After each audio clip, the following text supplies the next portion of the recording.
E agora, você acompanha pela Rádio Rio de Janeiro o programa Estudo das Obras de André Luiz. Vamos refletir sobre o livro Nosso Lar. Produção e apresentação, Tereza Cristina e Marco Antônio. Olá, ouvintes da Rádio Rio de Janeiro.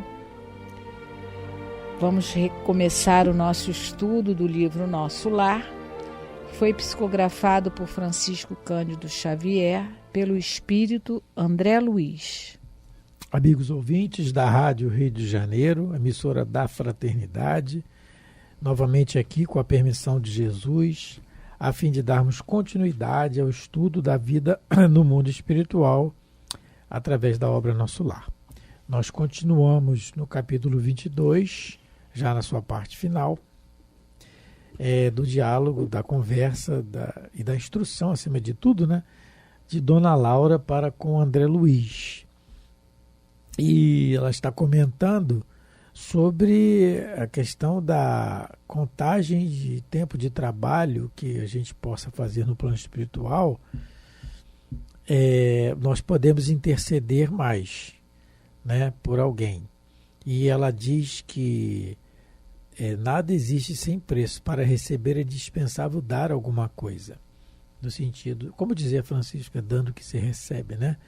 E no sentido da movimentação da amizade, né? Nós focamos bem essa questão de granjear valores. E também ela termina dizendo que somente pode rogar providências e dispensar os obséquios os portadores dos títulos, quer dizer, de trabalho, né? Como a gente está sempre, isso é redundante aqui nas conversas, né? Somente pode requisitar alguma coisa, algum obséquio, algum pedido, aquele que tem na sua ficha o trabalho, o bônus hora. Porque o local, nós comentamos isso já, em que os espíritos vão estar inseridos para trabalhar, é onde esse espírito vai tirar o melhor proveito daquele trabalho. Porque a finalidade toda do trabalho é o equilíbrio interno, é o progresso íntimo, é o aprendizado a obedecer a Deus, que só quer o nosso bem, que só quer a nossa felicidade. E aí ele termina perguntando, nós terminamos o programa, já começando a comentar, na pergunta do André Luiz, porque ela citou os bônus horas, citou tudo que possa adquirir com bônus hora, o capítulo é bônus hora, e o André Luiz pergunta, e a herança? E o problema da herança? Posso deixar, o que ele está perguntando, né? Esse bônus hora ficou, todo mundo vai reencarnar. E aí, isso aí fica para quem esse bônus hora? Será que tem alguma aplicação lá, algum banco que investe, multiplica? Quando voltar? Para quando voltar, se voltar, se retornar, né? E o problema da herança, como é que fica? Aí, nessa questão da herança, em que ela vai responder, ela vai começar a dizer que não tem complicação sobre isso, né? Mas no problema da herança, vamos nos reportar primeiro ao Evangelho, antes da gente continuar a conversa, que a resposta dela, continuar dizendo a resposta dela para o André Luiz, vamos nos reportar ao Evangelho segundo o Espiritismo, em que Allan Kardec faz uma pergunta, é uma das poucas perguntas que tem no Evangelho. É no capítulo 16 do Evangelho, não se pode servir a Deus e a Mamon, em que ele pergunta assim, transmissão, o título antes da pergunta tem um título, transmissão da riqueza. E Kardec pergunta, o princípio segundo o qual ele é apenas depositário da fortuna de que Deus lhe permite gozar durante a vida, tira ao homem o direito de transmiti-la aos seus descendentes? O que ele está perguntando? Se eu tenho uma riqueza, a fortuna de que Deus me permite gozar durante a vida, quer dizer, porque se eu tenho a fortuna é porque Deus permitiu que eu tivesse. Não vamos nos esquecer disso, né? Antes de condenar a riqueza de alguém, porque quando a gente fala mal do dinheiro, a gente fala mal do dinheiro dos outros, geralmente, não do nosso. E é o que Jesus falou para Pilatos, nenhum poder teria sobre mim se Deus não tivesse dado a você. Então, aí Kardec continua a pergunta, tira o direito do homem de transmitir aos seus descendentes, já que foi Deus que emprestou esse direito a ele, que deu a ele? A resposta de São Luís para Kardec: o homem pode perfeitamente transmitir por sua morte aquilo de que gozou durante a vida, porque o efeito desse direito está subordinado sempre à vontade de Deus, que pode, quando quiser, impedir que aqueles descendentes gozem do que lhe foi transmitido. Então, pode deixar a herança? Pode, é um direito. Mas se Deus quiser, nenhum descendente vai tirar proveito, porque quem manda na vida é Deus. É isso que ele está dizendo. Ele continua. Não é outra razão, aí ele vai dar um exemplo notório. Não é outra razão porque desmoronam fortunas que parecem solidamente construídas. É, pois, impotente a vontade do homem para conservar nas mãos da sua descendência a fortuna que possua. Isso, entretanto, não o priva do direito de transmitir o empréstimo. Olha a palavra, gente, importantíssima. O empréstimo que recebeu de Deus, uma vez que Deus pode retirá-lo quando julgue oportuno. Então, quando São Luís diz assim, não é outra razão que desmoronam fortunas, é porque Deus já sabia que o herdeiro daquela fortuna era incapaz de fazer aquela fortuna progredir. E qual a importância, como nós falamos anteriormente, em programas anteriores, com relação ao que a dona Laura está dizendo do trabalho, qual a importância de herdar a fortuna, de multiplicá-la? Não é questão única da ambição. É a questão moral que está por trás disso, porque eu posso beneficiar N famílias, por exemplo, com as minhas indústrias, com as minhas fábricas. Posso beneficiar várias e várias pessoas na sua educação, na sua sobrevivência. Não é um livre-arbítrio meu? Posso. Mas Deus já sabia se aquele herdeiro ia fazer aquilo ou não. E aquela fortuna se foi embora. Então, é a transmissão da riqueza? Pode sim, o que ele está dizendo aqui, né? E aí, na pergunta, na questão da herança e da riqueza, isso é muito importante a gente ver, porque na pergunta 264 do Livro dos Espíritos, Kardec pergunta assim: que é o que dirige o espírito na escolha das provas que queira sofrer? Aí os espíritos respondem: ele escolhe de acordo com a natureza de suas faltas. Tá. Aí ele vai continuando a resposta, e lá ele diz assim, no meio da resposta: as tentações da riqueza e do poder são muito mais perigosas pelos abusos e má aplicação a que podem dar lugar. Então, quando fala das transmissões da riqueza, é uma prova muito grande.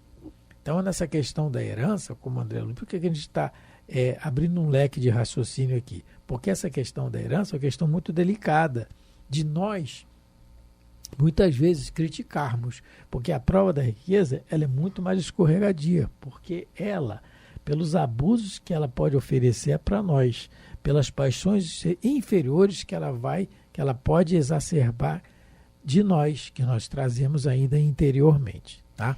Mas a verdadeira herança, na realidade, o que a gente pode deixar e deixa, que é a verdadeira herança, é os nossos bons ou maus frutos de conduta. Exatamente. Essa herança a gente deixa, e todo mundo deixa, sem exceção. Então, mesmo aqueles que nessa encarnação não têm recursos financeiros para deixar para ninguém, podem ter certeza que vão deixar de herança o próprio exemplo, a própria conduta. E é esse tipo de herança que a gente vai deixar, é que nos vai localizar quando a gente desencarnar, se a gente vai para uma colônia espiritual superior ou se a gente vai habitar os umbrais da vida. O que a gente vai deixar aqui na Terra de herança para aqueles que conviviam conosco vai dizer da nossa localização no mundo espiritual.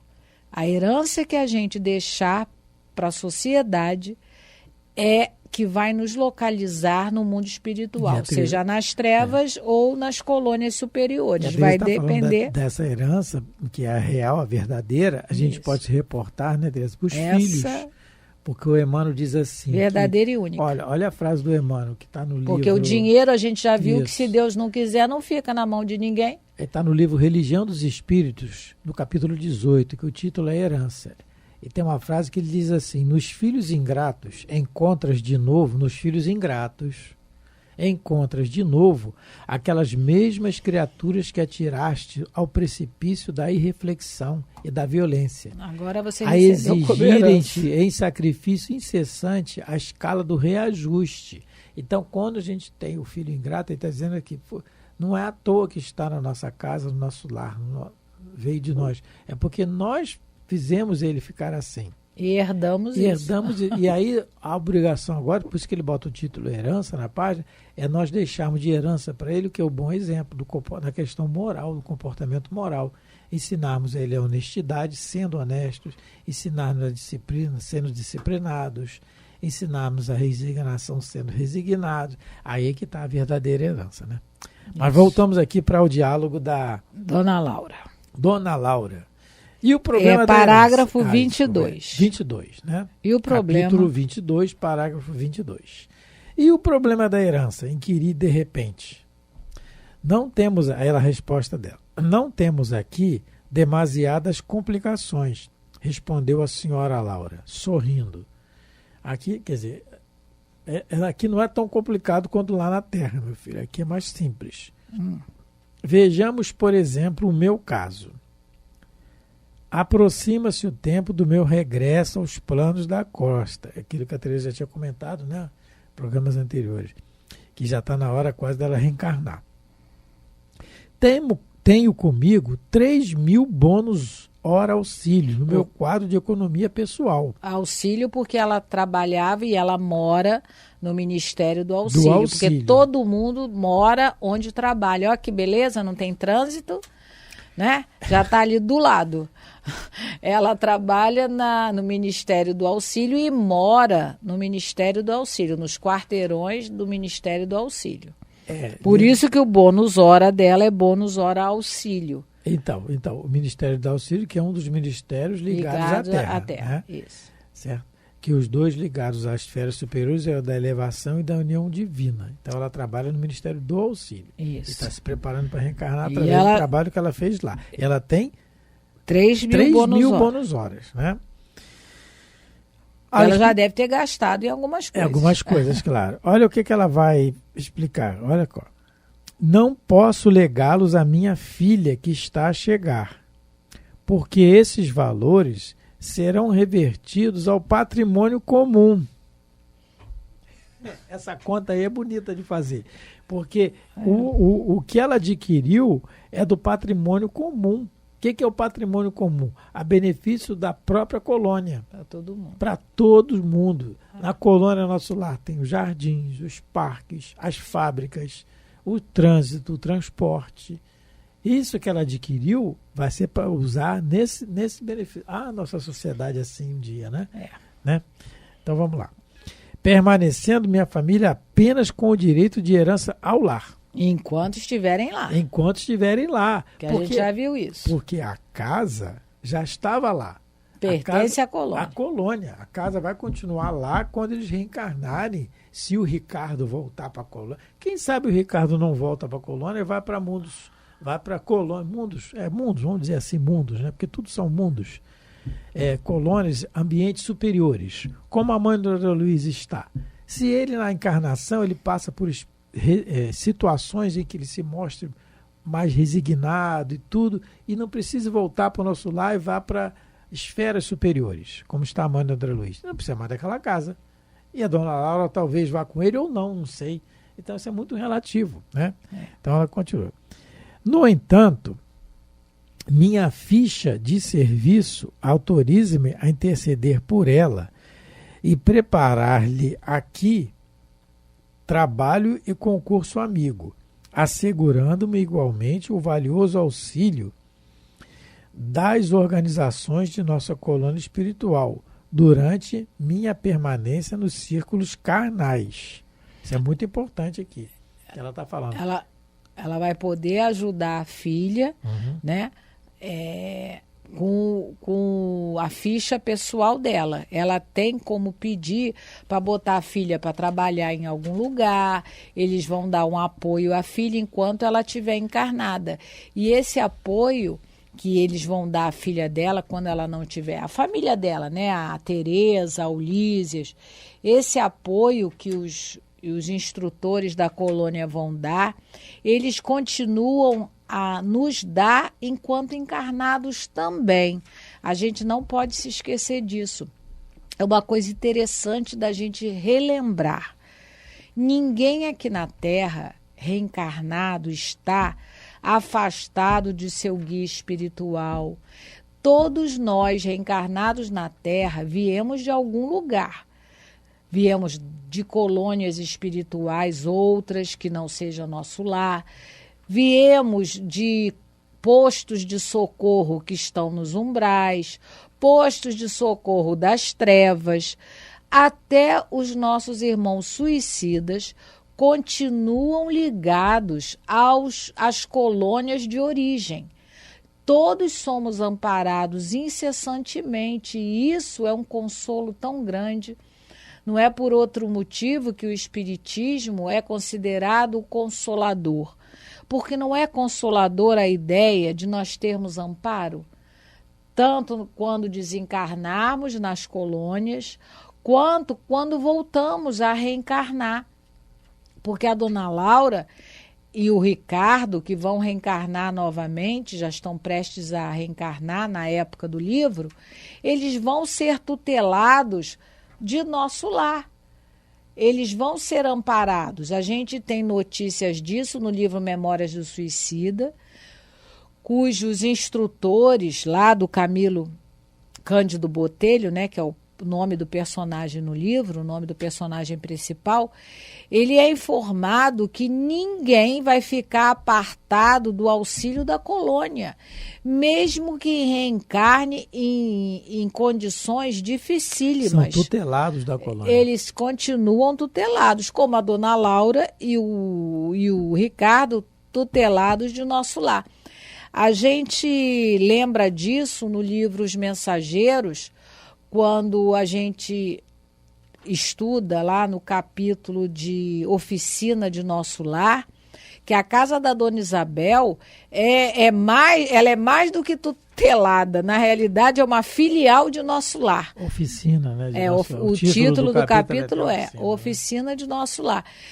Lá no livro Entre a Terra e o Céu, quando a Evelina faz aquela oração pedindo a ajudar a madrasta, o Clarencio fala que a Evelina é uma tutelada de nosso lar. Ela é um espírito que ela já tem uma certa, vamos dizer assim, um certo prestígio em nosso lar. Então ela é totalmente amparada. Mas todos nós, né, na realidade, a orfandade, ela não existe.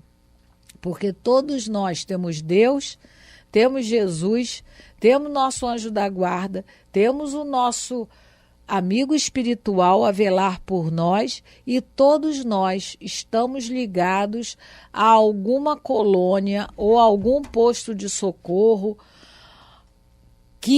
de onde viemos e todos nós estamos sendo cuidados. Nós é que com o nosso livre-arbítrio, muitas das vezes, abandonamos o amparo, nos apartamos desse cuidado, desse amoroso cuidado dos bons espíritos. No capítulo 1 do livro que a Tereza citou, Entre a Terra e o Céu, é muito interessante o ministro Clarencio. É o Clarencio que está aqui no livro da Terra e o Céu também.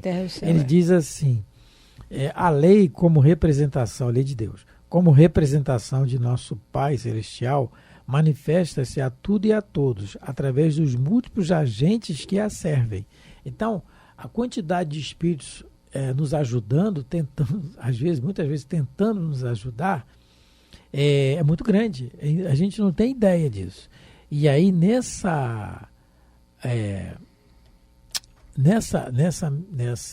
raciocínio de ajuda, é que começa a história do livro, né? Aí ele fala assim, quando o Clarencio está dando essa explicação, Vem uma jovem de semblante calmo, penetrou o recinto e, dirigindo-se ao nosso orientador, falou algo aflita. Irmão Clarencio, uma de nossas pupilas do quadro de reencarnações sob suas diretrizes pede socorro, né? E insistência. Isso. Olha o termo, olha a frase que ela usa. Pupilas do quadro de reencarnações sob suas diretrizes. Então, a diretriz, a reencarnação preparada, nós estamos aqui tutelados de alguém, de algum grupo espiritual, torcendo para que a gente faça o melhor possível, não é? E, no caso aqui, até a prece que a Tereza citou, que é a Evelina, que está encarnada, ela faz a prece, e até um caso de prece refratada, porque ela faz a prece para a mãezinha, mas a mãe está perturbada, totalmente desequilibrada, mas a prece não se perde. Ela tem a mãe como uma santa, mas a mãe está totalmente desequilibrada no plano espiritual. Mas a prece não se perde por isso. Ela vai bater lá na colônia da onde ela é tutelada. E aí começa a história, né, do livro. Bom, Nesse então, cômputo, que eu tenho que achar o ponto. Tá aqui, achei. Nesse cômputo, deixo de referir-me ao lucro maravilhoso que adquiri no capítulo da experiência. Olha que interessante, a gente vem falando. O lucro real é o da experiência de trabalho, que na realidade é o nosso aqui também. Mesmo aquele ozenário, aquele que não só pensa em si, puramente em si, ou então aquele pior ainda, que nem em si pensa, só guarda o dinheiro, tudo está adquirindo experiência. Mesmo que esteja fazendo as coisas erradas, a experiência, porque depois vai ver que fez errado, se arrepende, vai querer consertar. Então, porque essa experiência é individual realidade. E ela não pode deixar para ninguém. O papel moeda que nós temos aqui, que é o dinheiro, né, é um papel moeda que é o que diferencia as classes sociais aqui na Terra. Tudo, o esforço, o suor para adquirir esse papel moeda, para ter o conforto, para ter as coisas, no fundo o que nós vamos levar disso é a experiência disso, é o que ela está falando aqui, capítulo da experiência, porque nós não vamos levar o carro que a gente comprou, o micro-ondas novo que a gente comprou, a geladeira nova, nada disso, nós vamos levar a experiência disso aí que nós adquirimos no esforço do trabalho. Seja ela errada ou não. No caso ela aqui diz que é um lucro maravilhoso, olha só, né? Um lucro maravilhoso. Deixei-me de referir-me ao lucro maravilhoso, que é o da experiência, porque é isso que o espírito vai levar. Aonde ela vai reencarnar depois, eu não sei. Aonde nós vamos estar situados na próxima existência? Num lar rico, num lar pobre? Outro dia eu estava vendo um programa educativo na televisão de uma escola na Austrália, em Sydney, na Austrália. E o colégio, eu falei com a Tereza, assim, Tereza igualzinho, né? Alguns colégios nossos, de alguns países mais subdesenvolvidos. O acaso não existe, porque... Né, e Deus não erra. E Deus não erra, porque sem a lei da reencarnação no raciocínio que ela nos traz, Deus estava injusto. Porque naquele colégio ali, muitas aulas, estavam tendo aula lá de história, por exemplo, do Egito, com um aparelho que você põe nos olhos, e aí o professor, ele no computador, ele aciona lá e você vai vendo aqui, o aluno vai vendo... Tipo um videogame interativo. Ele vai vendo e o professor vai explicando e você vai vendo o local que ele está explicando. Por exemplo, ele entrou na pirâmide para explicar.